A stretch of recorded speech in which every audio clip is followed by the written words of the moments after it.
O plano de Israel era criar um reino único sobre a terra, somente um povo e língua, e para isso ele se utiliza de Nimrod, bisneto de Noé, tido como homem poderoso sobre a terra. E Cuxi gerou a Nimrod, e este começou a ser poderoso na terra. E este foi poderoso caçador diante da face do Senhor, por isso se diz, como Nimrod, poderoso caçador diante do Senhor. A Bíblia nos revela que Nimrod era um valente caçador, daí a expressão valente como Nimrod. Naquela época a caça também estava associada à guerra, o que aponta que Nimrod era um homem que derramava sangue, forte, valente, que conquistava e não apenas caçava animais, assim como Caim, um homem sanguinário, segundo o coração de Israel, da linhagem da serpente. Nimrod era tido como um invasor e perseguidor violento, que invadia e conquistava povos vizinhos por meio da força e sujeição. Foi assim que ele fundou várias cidades antigas na região da Babilônia, como Babel, Ereque, Acade e Calné. Depois, ele seguiu para a região da Síria, onde fundou Nínive e outras cidades. Dentre elas a cidade de Babel se destaca, onde por ordem de Nimrod estava sendo construída a Torre de Babel. O plano de Israel era criar uma torre tão próxima aos céus, e em sua base reuniria todos os habitantes da terra, um único povo, que o adorariam como Deus nessa terra. O Pai, vendo o plano de Israel, intervém, e faz a divisão entre os povos, fazendo com que as pessoas falassem em línguas diferentes, assim Israel não poderia enganar a todos.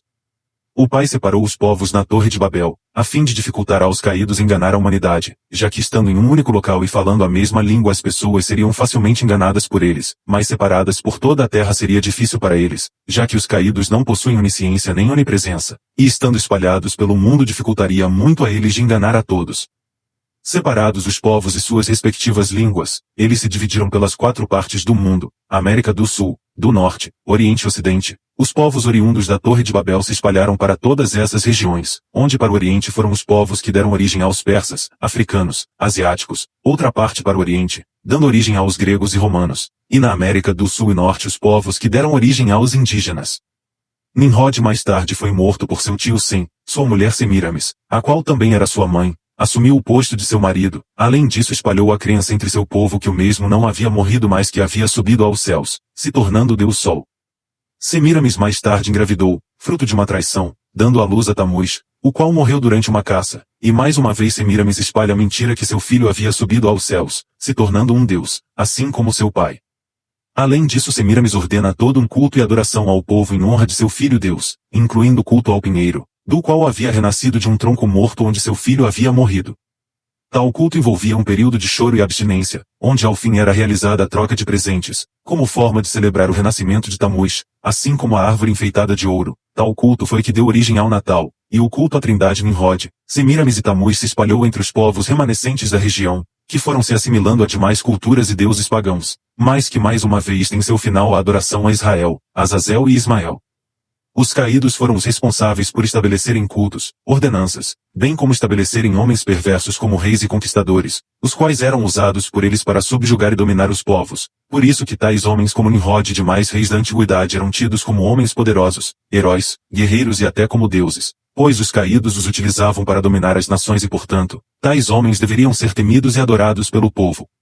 Assim nasceram as leis, preceitos, cultos, adoração e veneração a homens e deuses.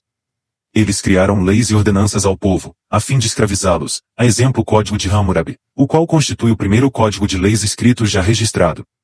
É um monumento monolítico talhado, em rocha de diorito, sobre o qual se dispõem 46 colunas de escrita cuneiforme acádica, com 282 leis em 3.600 linhas. As leis contidas nas placas tinham como objetivo reger a conduta da sociedade, bem como aplicar a devida pena caso alguma das leis fosse descumprida, leis que eram baseadas no princípio do talião, o olho por olho, dente por dente, no qual o condenado deveria sofrer o mesmo ato ao praticado à sua vítima. Entre as leis tinham aquelas cuja pena era a morte, como no caso ao roubo a templos, propriedade estatal ou ajudar um escravo a fugir.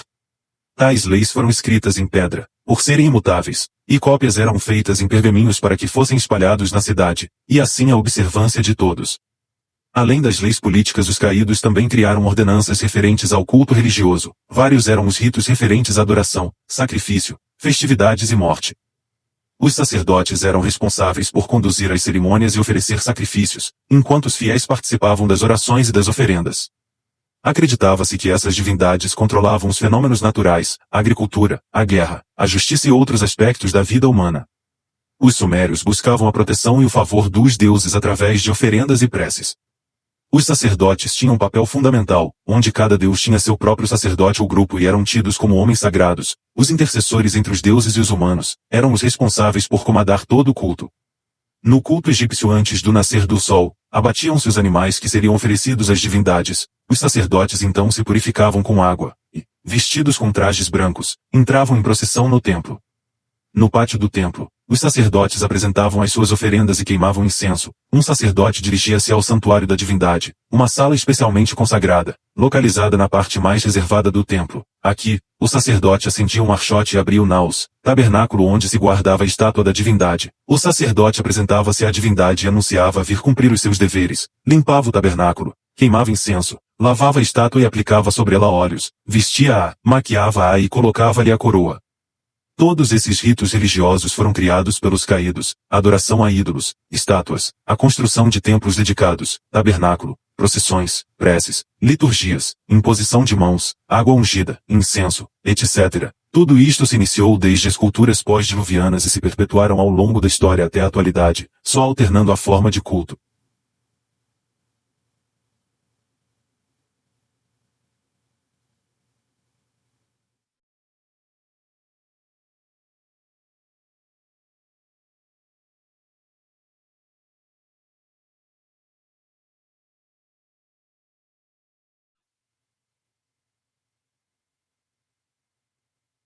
Em culturas onde se imolavam vítimas humanas como a Azteca, os ritos eram praticados em templos de formato piramidal, onde as vítimas eram sacrificadas em altares. Para os astecas tal prática era uma forma de alimentar os deuses, bem como aplacar a fúria dos mesmos.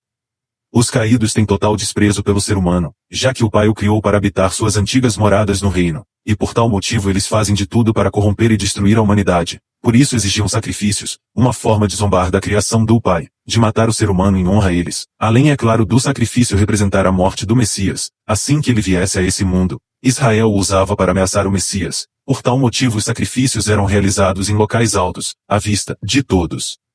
A religião foi a maior arma de engano que criaram para corromper a humanidade. Por meio dela as pessoas sacrificavam, cultuavam estátuas, astros, animais, e cometiam todo tipo de abominação em honra a seus deuses, pois estes infligiam medo às mesmas, até mesmo depois da morte. Por tal motivo criaram a crença nas pessoas de vida após morte, reencarnações e tormentos no submundo. Todas as religiões com seus cultos e práticas se originaram da mente diabólica dos caídos, há milênios atrás. Por isso vemos tanto sincretismo entre as religiões, pois todas partilham do mesmo berço, todas levam a um único caminho, a adoração aos caídos.